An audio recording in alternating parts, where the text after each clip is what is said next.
Hey, welcome back, guys. So today is just a quick lesson to kind of review what we finished with on Monday. We talked about the three basic characteristics for classifying living organisms. So this means there's three big things that we really look at when we start to determine whether which type of domain they go into. And we're going to get into domains tomorrow. But these three basic characteristics, I'd like you to kind of look at this picture and tell me what you think. What do you think these three pictures represent? Each one represents a basic characteristic for classifying a living organism. So rack your brain a little bit, see what you can come up with.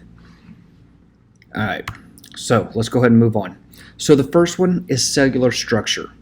So a good question. I told you when we took notes that you should take this as questions that you can ask. So the first one is cellular structure. Are they a unicellular organism, which has the simpler structure and all functions, like we talked about yesterday, all functions are achieved within the single cell? Or are they multicellular organisms? I mean, they're more complex. Groups of one or more types of cells work together to form tissue, organs, and organisms like us. So this is a big question to determine how complex and which domain this organism would fit in. So that's our first question when we try to determine where this living organism will go. All right, next. So the function or the metabolism. How does the organism get energy? All right, so we talked about this goes into our autotrophs and heterotrophs, right? Gets into, do they produce their own or do they have to consume others?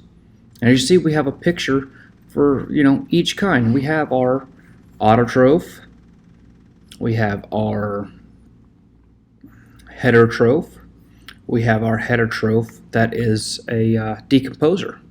Now the only one that we don't have, because we have the photoautotroph here, we don't have one other one. And I'd like you guys to think, which was that other one? Which other type of autotroph are we missing? All right, hope you can come up with the right answer. All right, and finally, we get to the third characteristic that we look at, and that's reproduction. How do they reproduce? Do they use sexual reproduction, whereby you are getting information from two different organisms in order to, procreate? The actual definition, I'll read it out. The production of new living organisms by combining genetic information from two individuals of different types or sexes.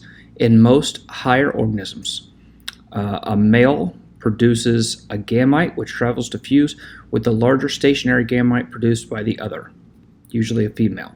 So kind of goes with the sperm and egg idea for most vertebrates and most animals with sexual reproduction. Now our next is going to be asexual reproduction. So this involves a single parent, which means it can just be one. I chose a starfish here because starfish can actually be known as for asexual reproduction, where they can actually tear themselves apart in order to reproduce. It's pretty cool, and we'll talk about it more. So asexual reproduction involves a single parent. It results in offspring that are genetically identical, which means it's kind of like cloning, okay, to each other and the parent. All prokaryotes and some eukaryotes reproduce this way. There are several different methods. They include binary fission, fragmentation, and budding. So these are our three. All right, these are three characteristics. And then finally, these three basic questions will help us determine how to classify an organism. So these are things that I definitely want you to have written down. So cell structure helps determine complexity and the purpose of the organism. How the organism obtains food and energy can determine its function.